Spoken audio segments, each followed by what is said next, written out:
Question number 81. Which of the following are correct? క్రింది వాటిలో ఏవి సరి అయినవి అని అడుగుతున్నాడు. Which of the following is correct? The distance covered by an object in unit time is called speed. So speed అంటే ఏంటిది? Distance covered by an object in unit time అంటున్నాడు. So speed is equal to distance by time. So ఇది సరి అయింది. ఏ అనేది సరి అయిన ఆప్షనే. ఏ అనేది సరి అయింది. అదేవిధంగా speedometer measures the instantaneous speed of a vehicle.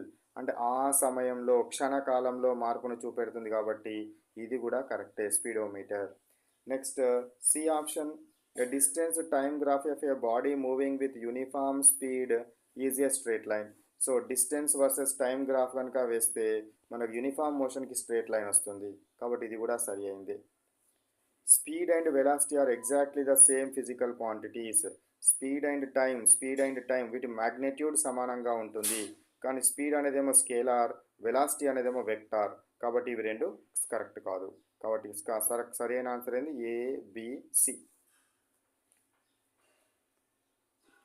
Next question number 82. Which of the following are correct? Uniform motion means covering equal distance and equal time intervals. Equal distances equal time ఇంటర్వెల్స్లో ఉండడం జరుగుతుంది. సమచలనం అంటే సమాన కాల వ్యవధిలో సమాన distance అనేది వెళ్తుండడం జరుగుతుంది కాబట్టి ఇది మనకు ఏ ఆప్షన్ సరి అయింది. A pendulum moving to and fro is an example of oscillatory motion. So ఒక పెండులంలో ఏమవుతుంది? ముందుకు వెనకకు కదులుతూ ఉంటుంది.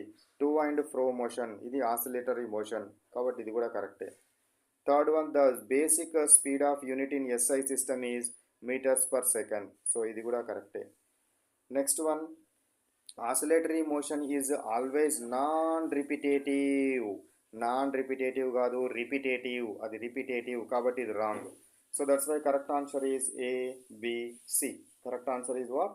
ABC. Next come to 83 question. Which of the following are correct? ఈ క్రింది వాటిలో ఏవి కరెక్ట్ అంటున్నాడు. The time taken for one complete oscillation of a pendulum is called its time period. ఒక కంప్లీట్ ఆసిలేషన్కు పట్టే దాన్ని ఏమంటున్నాడు?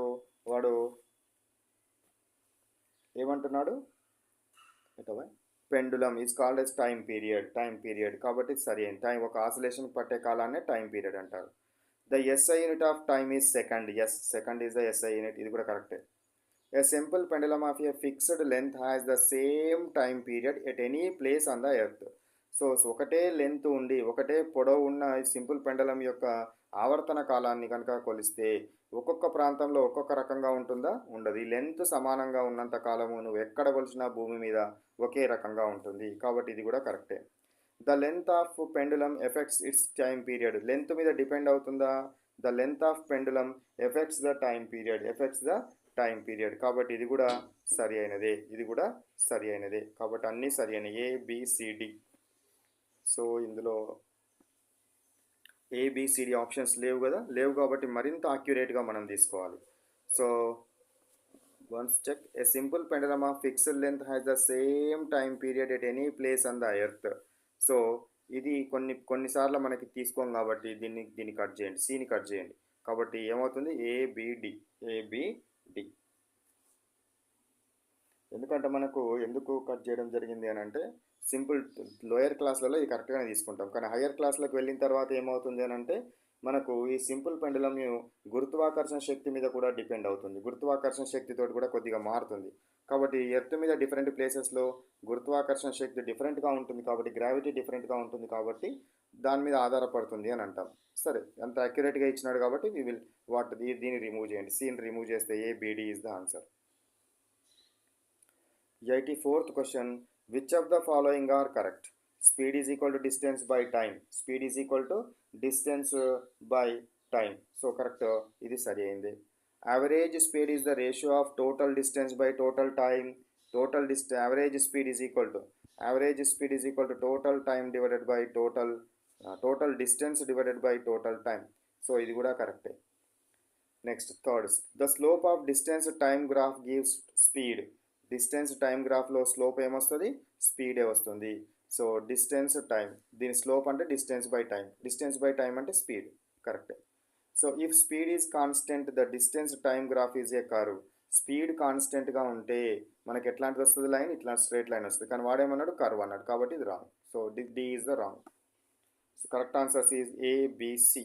ABC first option. Next question 85th question. Come to 85th question. Which of the following are correct? క్రింది వాటిలో ఏవి correct అంటున్నాడు. Non uniform motion means unequal distances covered in equal intervals of time. So non uniform motion అంటే ఏంది? Unequal distances in equal time intervals, కాబట్టి సరి అయింది. A clock is device used to measure time accurately.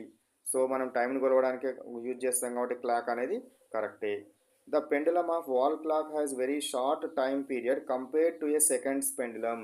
Second pendulum తోటి కనుక పోల్చినట్టయితే wall clock యొక్క time period తక్కువగా ఉంటుంది అంటున్నాడు. కరెక్టే అది. Next D.